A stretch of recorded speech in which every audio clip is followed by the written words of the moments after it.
Assalamualaikum dear students. I am back with the new chemistry topic that is acidic behavior of phenol. Student ये topic FSC as well as ADS दोनों aspect से बहुत important है.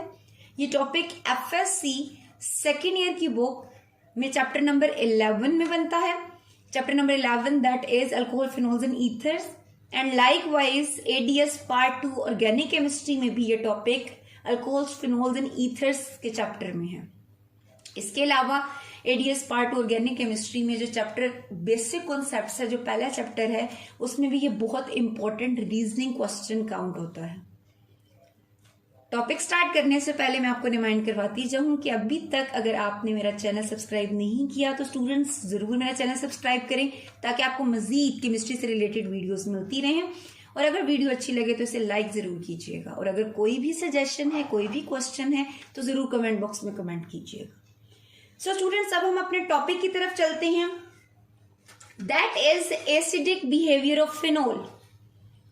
अब acid की जब हमने बात की तो हमें पता होना चाहिए कि एसिड होता क्या है. एसिड हम किसे कहते हैं? ऐसी स्पीशी जो प्रोटॉन्स डोनेट करें. ठीक है, ऐसी स्पीशीज, हमने लोरी ब्रोंस्टेड कंसेप्ट पढ़ा था that acid is a species that donates proton. Proton means H positive. Proton का मतलब है जब भी हाइड्रोजन अपने इलेक्ट्रॉन्स लीव करके जाता है, पीछे छोड़ के जाता है, तो उससे आप कहते हो प्रोटॉन. H पॉजिटिव की फॉर्म में जब भी हाइड्रोजन रिमूव होता है तो एसिड है जो कि प्रोटॉन डोनेट करे. और बेस क्या है? ऐसी स्पीशी जो प्रोटॉन को एक्सेप्ट करे. और अगर हम इलेक्ट्रॉन्स की टर्म में देखें तो हम कहेंगे base is a species that donates electrons. और एसिड क्या करता है? एसिड एक्सेप्ट करता है इलेक्ट्रॉन्स को. राइट, ये बहुत इंपॉर्टेंट कॉन्सेप्ट है. जब तक आपको एसिड बेस का बिहेवियर नहीं पता होगा आप आगे पूरा कॉन्सेप्ट नहीं देख सकते. सो आगे अगर हम फिनोल की बात करें, phenol is 6 membered ring. 6 membered ring आपको नजर आ रहा है. उसके अंदर 3 डबल बॉन्ड्स अल्टरनेट पोजीशंस पे हैं. अल्टरनेट का मतलब है double bond then single bond then double bond then single bond then double bond. Alternate positions पे आगे 3 डबल बॉन्ड्स. ठीक है, इस पूरे को आप कहते हो बेंजीन. बेंजीन के साथ जब आप हाइड्रोक्सिल ग्रुप OH ग्रुप लगा देते हो तो इसको आप कहते हो फिनोल. और हम क्या पढ़ने जा रहे हैं? हम फिनोल का एसिडिक बिहेवियर पढ़ने जा रहे हैं. मीन्स हम ये देखना चाहते हैं कि फिनोल स्ट्रॉन्ग एसिड है, वीक एसिड है, या कंपैरेटिवली किससे स्ट्रॉन्ग है और किससे वीक है. अब फिनोल मीन्स अगर एसिड है तो ये क्या करेगा? प्रोटॉन देगा. वाटर है, एक्वस सॉल्यूशन है, ये वाटर क्या करेगा? इससे प्रोटॉन लेगा, हाइड्रोनियम आयन बना. और हमें क्या मिला? हमें मिला ये फिनॉक्साइड आयन. जब हाइड्रोक्सिल में से हाइड्रोजन रिमूव हुआ, मैंने बताया ये हाइड्रोजन अपने इलेक्ट्रॉन पीछे छोड़ के जाएगा तो ऑक्सीजन पे चार्ज क्या आ जाएगा? नेगेटिव. राइट स्टूडेंट्स, अब फिनॉक्साइड आयन, एन आयन, इसको आप क्या कह रहे हो? इसको आप कॉन्जुगेट बेस कहते हो. ये बहुत इंपॉर्टेंट कॉन्सेप्ट है कि जब भी एसिड प्रोटॉन डोनेट करता है, लूज कर देता है, और जो प्रोडक्ट बनता है एसिड का रिस्पेक्टिव प्रोडक्ट, उसको आप कॉन्जुगेट बेस कहते हो. ठीक है स्टूडेंट्स, अब एक और कॉन्सेप्ट जो कि आपके माइंड में होना बहुत जरूरी है कि एसिड से जो कॉन्जुगेट बेस बन रही है, अब अगर ये बेस वीक है तो एसिड होगा स्ट्रॉन्ग, और अगर ये कॉन्जुगेट बेस स्ट्रॉन्ग है तो एसिड होगा वीक. इसे हम अभी आगे एक्सप्लेन भी करते हैं.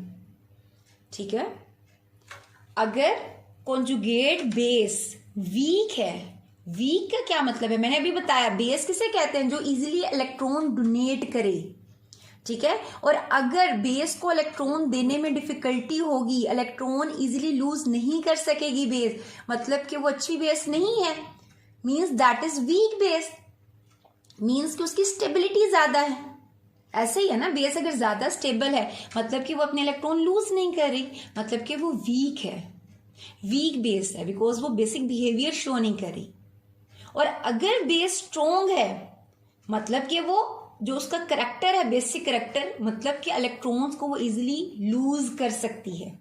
और अगर जो बेस बन रही है कॉन्जुगेट बेस अगर वो स्ट्रोंग होगी तो एसिड क्या होगा, वीक, और अगर कॉन्जुगेट बेस वीक होगी तो एसिड होगा स्ट्रोंग। अब हमने अगर देखना है कि फिनोल स्ट्रोंग एसिड है या वीक एसिड है या कंपैरेटिवली कितना स्ट्रोंग है या कितना वीक है, तो हम इसकी कॉन्जुगेट बेस का बिहेवियर देख लेते हैं। कॉन्जुगेट बेस हमने ले ली फिनोक्साइड जो कि हमारे पास आई है, हम इसके रेजोनेटिंग स्ट्रक्चर्स देखेंगे आगे फर्दर, तो हमें आइडिया हो जाएगा कि कॉन्जुगेट बेस जो बन रही है आइदर ये स्टेबल है या नहीं, आइदर ये कॉन्जुगेट बेस स्ट्रोंग है या ये कॉन्जुगेट बेस वीक है। तो इस कॉन्जुगेट बेस का जो भी हमें रिजल्ट मिलेगा उस हिसाब से हम प्रिडिक्ट कर सकते हैं कि हमारा एसिड स्ट्रोंग है या वीक है। राइट स्टूडेंट्स, इसके बाद अब हम रेजोनेटिंग स्ट्रक्चर्स अगर हम देखें फिनोक्साइड आयन, स्टूडेंट्स अब हम रेजोनेटिंग स्ट्रक्चर्स देख लेते हैं फिनोक्साइड आयन के। फिनोक्साइड जैसे मैंने अभी पहले बताया 6 मेंबर्ड रिंग है, इसमें 3 डबल बॉन्ड्स हैं अल्टरनेटिंग पोजीशंस पे, 3 double bonds eight alternating positions, और हाइड्रोक्सिल में से जब ऑक्सीजन के साथ जो हाइड्रोजन था वो रिमूव हुआ तो पीछे क्या रह गया था, O नेगेटिव। अब फिनोक्साइड आयन की रेजोनेंस देखिए, रेजोनेंस कब पॉसिबल होती है, जब डबल बॉन्ड्स अल्टरनेट पोजीशंस पे प्रेजेंट हो, जब कॉन्जुगेशन हो। और कॉन्जुगेशन हमें यहाँ पे बहुत क्लियर नजर आ रही है, देखिए negative means electrons, then single bond, then double bond means ये पाई इलेक्ट्रॉन्स आ गए, then single bond, then pi electrons, then single bond, then pi electron, means के इस पूरे स्ट्रक्चर में कॉन्जुगेशन है, ये रेजोनेंस शो कर सकता है। अब हम रेजोनेंस शो करते हैं, ये बहुत इंपॉर्टेंट पॉइंट है, अक्सर स्टूडेंट्स बार बार प्रैक्टिस के बावजूद यहाँ पे गलती करते हैं। ये short question as well as long question के पॉइंट ऑफ व्यू से बहुत इंपॉर्टेंट है। देखिएगा जरा, ये देखिए, ये नेगेटिव चार्ज मूव करेगा आगे और ये पूरा जो डबल बॉन्ड है ये कहां पे जाएगा, नेक्स्ट कार्बन पे। अब स्टूडेंट्स देखें कि कार्बन और ऑक्सीजन के दरमियान पहले सिंगल बॉन्ड था, पूरा नेगेटिव जब आया आगे ट्रांसफर हुआ तो कार्बन ऑक्सीजन के दरमियान आ गया डबल बॉन्ड, राइट। और ये जो डबल बॉन्ड पाई इलेक्ट्रॉन्स थे ये कहां पे गए थे, नेक्स्ट कार्बन पे, तो कार्बन पे चार्ज आ गया नेगेटिव। और इन 2 डबल बॉन्ड्स को हमने मूव नहीं करवाया, ये 2 डबल बॉन्ड्स वैसे के वैसे ही हैं। अब आगे देखिएगा, क्योंकि देखिए इस नेगेटिव को नजर आ रहा है कि आगे भी कॉन्जुगेशन है, नेगेटिव है, then single bond, then double bond, then single bond, तो ये नेगेटिव चार्ज आगे मूव करेगा। कैसे करेगा देखें जरा, ये जाएगा आगे और ये जो पूरा डबल बॉन्ड है ये कहां पे जाएगा, इस कार्बन पे। देखिएगा स्टूडेंट्स, आप इस कार्बन पे कौन सा चार्ज आ गया, नेगेटिव चार्ज, और ये पूरा जो नेगेटिव था ये कहां पे ट्रांसफर हुआ, इन 2 कार्बन के दरमियान ये डबल बॉन्ड, राइट। और ये ऊपर जो डबल बॉन्ड O था ये एज इट इज रहा, और इस बॉन्ड को हमने चेंज नहीं किया, ये एज इट इज था। अब नेगेटिव चार्ज कहां पे है, नेगेटिव चार्ज इस पोजीशन में। अब ये जो नेगेटिव चार्ज है ये फर्दर आगे मूव कर सकता है, बिल्कुल, क्यों, क्योंकि इसे कॉन्जुगेशन में डबल बॉन्ड नजर आ रहा है, ठीक है। तो ये क्या करेगा, देखिए फर्दर कैसे मूव करेगा, नेगेटिव ये दे जाएगा आगे, और ये जो पूरा पाई इलेक्ट्रॉन्स हैं, पूरा ये जो बॉन्ड है ये कहां पे जाएगा, इस कार्बन पे। अब देखने में ये इजी लग रहा है, लेकिन जब तक आप प्रैक्टिस नहीं करोगे ये आपको समझ नहीं आएगा। अब इस कार्बन पे क्या चार्ज आएगा, इस कार्बन पे चार्ज आएगा नेगेटिव, ये पूरा जो बॉन्ड है ये कहां पे गया है, इसी कार्बन पे, तो इस कार्बन पे आ गया नेगेटिव चार्ज, राइट।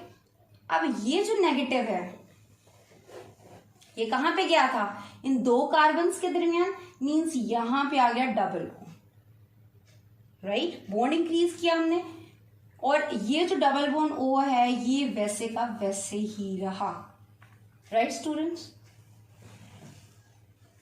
अब हमारे पास ये जो बॉन्ड था इसको हमने चेंज नहीं किया, ये बॉन्ड वैसे। सो स्टूडेंट्स, ये जो डबल बॉन्ड था, ये देखेंगे नेगेटिव क्या आगे, और ये डबल बॉन्ड कहाँ पे गया, इस कार्बन पे। इस कार्बन पे नेगेटिव चार्ज है, यहाँ पे आ गया एक और बॉन्ड, डबल बॉन्ड बन गया, और ये बॉन्ड एज इट इज रहा यहाँ पे। अभी भी ये नेगेटिव चार्ज यहाँ पे है, इससे आगे डबल बॉन्ड नजर आ रहा है, तो ये नेगेटिव चार्ज क्या करेगा, आगे ये मूव करेगा, और ये बॉन्ड कहाँ पे जाएगा, ऑक्सीजन पे। अब देखिएगा ऑक्सीजन पे क्या हो गया, पहले डबल बॉन्ड बना था ये ऑक्सीजन, ठीक है, क्योंकि ये ऑक्सीजन के ऊपर जो नेगेटिव चार्ज था फर्स्ट स्ट्रक्चर में आप देखें तो ये नीचे वापस आया था ऑक्सीजन कार्बन के दरमियान। अब ये जो बॉन्ड है ये वापस चला गया ऑक्सीजन पे, तो ऑक्सीजन पे आ जाएगा नेगेटिव, राइट। ये बॉन्ड रहा एज इट इज, ये वाला बॉन्ड भी एज इट इज है। हमने क्या किया है, ये नेगेटिव आगे ट्रांसफर करवाया है, तो यहां पे आ जाएगा डबल बॉन्ड, राइट। यहां तक क्लियर है स्टूडेंट्स। तो ये हमने सारी रेजोनेटिंग फॉर्म्स पढ़ी हैं। अब याद रखिएगा सबसे इंपॉर्टेंट पॉइंट, आप जब रेजोनेटिंग स्ट्रक्चर बना रहे हो तो उसके दरमियान ये डबल हेडेड एरो बनाना बहुत जरूरी है। जब तक आप ये एरो शो नहीं करोगे आप नहीं कह सकते कि वो रेजोनेटिंग फॉर्म है। सो ये हमारे पास आ गई रेजोनेटिंग फॉर्म। सो स्टूडेंट्स, ये 5 रेजोनेटिंग फॉर्म्स हमने देख ली, यकीनन आपको समझ भी आ गई होगी, और ये बहुत इंपॉर्टेंट है, इसलिए मैंने साथ साथ ड्रॉ करके आपको बताया है कि ये कैसे रेजोनेटिंग फॉर्म्स बनानी है। और जब तक आप ये डबल हेडेड एरो नहीं बनाओगे दरमियान में, आप अगर 2 स्ट्रक्चर्स ये बना देते हो, ठीक है, आपने दरमियान में डबल हेडेड एरो नहीं बनाया तो कोई नहीं कह सकता कि ये रेजोनेटिंग फॉर्म्स है, ये रेजोनेटिंग स्ट्रक्चर्स हैं, राइट। ये डबल हेडेड एरो ये रिप्रेजेंट करते हैं that these 2 are resonating forms. So हमें देख के पता चल रहा है कि ये 1 2 3 4 5 की 5 ये रेजोनेटिंग फॉर्म्स हैं किसकी, फिनॉक्साइड की। देखिए जहां से स्टार्ट हुई थी कहानी वहीं पे आके एंड हुई है। ऐसे ही है ना, ये पूरा जो नेगेटिव चार्ज था, कौन सा नेगेटिव चार्ज, जो ऑक्सीजन के ऊपर नेगेटिव है, ये घूमता घूमता पूरे रिंग में घूमने के बाद दोबारा ऑक्सीजन पे आ रहा है। Clear is that. तो यहां से हमें क्या पता चला, हमने ये सारा क्यों स्टडी किया, हम ये देखना चाह रहे थे कि हमारा जो कंजुगेट बेस है, जो फिनॉक्साइड आयन है, आइदर ये स्ट्रॉन्ग है या वीक है। अगर तो ये स्ट्रॉन्ग है तो मतलब एसिड वीक, और अगर ये कंजुगेट बेस वीक है तो हमारा एसिड क्या होगा, स्ट्रॉन्ग। अब इस पूरे रेजोनेटिंग स्ट्रक्चर्स को स्टडी करने से हमें क्या पता चला, हमें पता है कि जितने ज्यादा रेजोनेटिंग स्ट्रक्चर्स होते हैं उतनी स्टेबिलिटी ज्यादा है। स्टेबिलिटी बेटे क्यों ज्यादा है, क्योंकि देखिए ऑक्सीजन पे जो नेगेटिव चार्ज है फिनॉक्साइड आयन की अगर हम बात करें तो ये ऑक्सीजन ने यही नेगेटिव डोनेट करना था। बेस हमने क्या कहा था, डोनेट इलेक्ट्रॉन्स। तो अगर ये बेसिक कैरेक्टर्स का देखें तो इसने यही इलेक्ट्रॉन्स डोनेट करने थे, लेकिन ये इलेक्ट्रॉन तो कहाँ इन्वॉल्व हो गए, ये इलेक्ट्रॉन तो रिंग में पाई इलेक्ट्रॉन्स के साथ कॉन्जुगेशन में इन्वॉल्व हो गए हैं। क्या यहाँ पे देखें नेगेटिव चार्ज ऑक्सीजन पे अवेलेबल है, नो यहाँ पे अवेलेबल है, नो। क्यों, क्योंकि ये नेगेटिव चार्ज, ये इलेक्ट्रॉन्स तो रिंग में पाई इलेक्ट्रॉन्स के साथ कॉन्जुगेशन कर रहे हैं, रेजोनेशन शो कर रहे हैं, रेजोनेट हो रहे हैं। So more resonating structures, more stability means electrons not available on oxygen to lose. Why, क्योंकि वो इलेक्ट्रॉन्स किसके साथ इन्वॉल्व हो चुके हैं, बेंजीन रिंग के पाई इलेक्ट्रॉन्स के साथ। ऑक्सीजन पर जो नेगेटिव चार्ज है वो रिंग में रेजोनेट कर रहा है, मीन्स कि ये फिनॉक्साइड आयन क्या इजीली अपने नेगेटिव चार्ज, अपने इलेक्ट्रॉन्स लूज करेगा, नो। अगर नहीं करेगा इजीली मीन्स कि ये क्या हुई, वीक बेस। फिनॉक्साइड आयन क्या है, वीक कॉन्जुगेट बेस। अगर ये वीक कॉन्जुगेट बेस है तो इसका एसिड क्या होगा, स्ट्रॉन्ग होगा, राइट। सो हम कहते हैं कि फिनोल की अगर हम एसिडिटी देखें तो phenol is stronger acid than alcohol and water, ठीक है। क्योंकि अल्कोहल की अगर हम बात करें तो अल्कोहल ये सारे रेजोनेटिंग स्ट्रक्चर शो नहीं करता। अल्कोहल में ऑक्सीजन के ऊपर जो नेगेटिव चार्ज है वो इसलिए आगे लूज हो जाता है, आगे वो डोनेट कर सकता है इलेक्ट्रॉन उसमें, क्योंकि ये कॉन्जुगेशन नहीं होती अल्कोहल्स में। तो अल्कोहल क्या है, वीक एसिड है, ठीक है। अल्कोहल का अगर जैसे इसका कॉन्जुगेट बेस बना है एसिड का, इसी तरह अल्कोहल का अगर हम कॉन्जुगेट बेस बनाए वो इजीली इलेक्ट्रॉन लूज कर देगा, मींस अल्कोहल का कॉन्जुगेट बेस स्ट्रॉन्ग होगा तो अल्कोहल क्या हुआ, वीक। बट फिनोल अल्कोहल की निस्बत क्या है, स्ट्रॉन्ग एसिड है, इसकी पीएच भी क्या है 5 to 6 के दरमियान। लेकिन फिनोल कार्बोक्सिलिक एसिड्स की निस्बत वीक एसिड है, बिकॉज कार्बोक्सिलिक एसिड्स की अगर हम बात करें तो इसमें तो एसिडिक प्रोटोन होता है जो कि तैयार होता है हर वक्त रिमूव होने के लिए। सो ये जो हमने रिएक्टिविटी देखी, ये जो ऑर्डर देखा है एसिडिटी का, ये भी बहुत इंपॉर्टेंट है। अक्सर एमसीक्यूज में पूछा जाता है, मीन्स कि इनमें से कौन ज्यादा एसिडिक है। So carboxylic acid is more acidic than phenol. Phenol का ये हमने पूरा एसिडिक बिहेवियर पढ़ा, and then water and then alcohol. So this was all about acidic behavior of phenol. Phenol is more acidic than alcohol. क्यों acidic है, क्यों इसमें acidic character है, क्योंकि इसका कॉन्जुगेट बेस क्या है, वीक है। कॉन्जुगेट बेस वीक क्यों है, क्योंकि जो कॉन्जुगेट बेस फिनोक्साइड आयन बन रहा है, इसमें ऑक्सीजन के ऊपर जो नेगेटिव चार्ज है ये पूरे रिंग में रेजोनेट कर रहा है। ये नेगेटिव चार्ज ऑक्सीजन पे अवेलेबल नहीं है, ये तो घर के अंदर है, ऐसे ही है ना, घर के अंदर गर्दिश कर रहा है। अवेलेबल होगा ऑक्सीजन के ऊपर तभी तो वो उसे लूज कर सकेगा, उन इलेक्ट्रॉन्स को आगे दे सकेगा। दैट्स वाई ऑक्सीजन क्योंकि अवेलेबल नहीं है, ऑक्सीजन पे इलेक्ट्रॉन नेगेटिव चार्ज अवेलेबल नहीं है, ये नेगेटिव चार्ज रिंग में रेजोनेट कर रहा है, जिसकी वजह से ये फिनोक्साइड आयन स्टेबल है। स्टेबल है मीन्स वीक बेस है, और अगर वीक कॉन्जुगेट बेस है तो इसका एसिड क्या है, जो कि फिनोल है इसका एसिड, तो इसका एसिड है strong. So this was all about acidic behaviour of phenol, and this topic is important as short question point of view and as well as subjective point of view. Long questions की अगर हम बात करें तो उसमें भी आ जाता है 4 मार्क्स का क्वेश्चन, और अगर हम एडीएस की बात करें तो 5 या 8 मार्क्स से क्वेश्चन आ सकता है। डेट फिनोल की एसिडिटी को एक्सप्लेन करें, इसके रेजोनेटिंग स्ट्रक्चर्स बताएं इसके कॉन्जुगेट बेस के।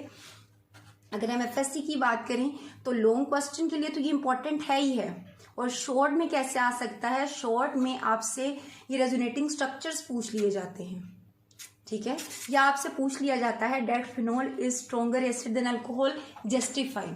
तो उसमें आपने ये रेजोनेटिंग फॉर्म्स बनानी होती हैं, आपने ये रीजन देनी होती है, तभी आपको फुल मार्क्स मिलेंगे। So this was all about today's lecture. Students, अगर कोई भी पॉइंट आपको समझ नहीं आया, कोई रेजोनेटिंग फॉर्म आपको समझ नहीं आई, तो मुझसे आप कमेंट बॉक्स में पूछ सकते हैं। इंशाल्लाह नेक्स्ट वीडियो में हम एक नया टॉपिक डिस्कस करेंगे। तब तक के लिए अल्लाह हाफिज।